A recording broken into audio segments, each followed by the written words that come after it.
And Candy Hooking, I'm Deanna. We are visiting Gami today because it is spring break for the kids, and I brought a few secret projects with me. This is one you have not seen yet, I don't think.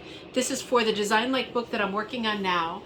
This is my Design Like Chagall. So we'll look at this more when that book comes out, but you can see I'm right at the end of the process here. It's broken down, kind of shattered, Chagall-esque, right? A little bit cubist. And then I've got a giant blue sheep in the center who I ran out of this much. Can you believe that? That much. That's the story of my life right there. That's a metaphor. But you can see in here I've got this nice shiny material, which is mohair mixed with some really high shine, high twist metallic.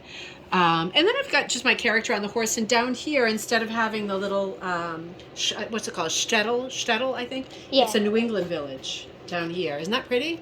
Yeah. But you see what else I ran out of along the way? We've got another horse over here. I ran out of the background Challis scarf that I was cutting up. I ran out of the background scarf. And it was a mostly red Challis, right? The material Challis. Challis scarf completely ran out, and I started cutting up a different scarf for the background because obviously I need a lot more, and the color was not right. So I managed to find a different red Challis scarf, and I'm going to plug it in for the rest of this piece and see. These are large scarves, but we know from rug hooking it'll make about a quarter of this size. So I've just been sitting here experimenting with this. When I have something like a Challis scarf like this, I'm just cutting it up with a pair of scissors. I forgot my scissors, so I'm using my mom's kitchen scissors. So I'm just gonna cut it into strips, and I usually will do longer strips like that. And like with anything else that I work on, I'm literally just hooking it in, all higgledy-piggledy. There's no directional hooking when it comes to Challis scarves. But man, they fall right into place like little soldiers.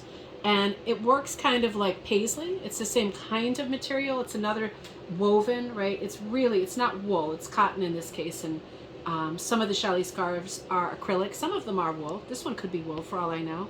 If I put it on my throat, I'll know because it'll be itchy. But you can see it comes up really fast, really nice. It does have a bit of a hairy quality when I'm right at the edge, right, where it's like a bit frayed.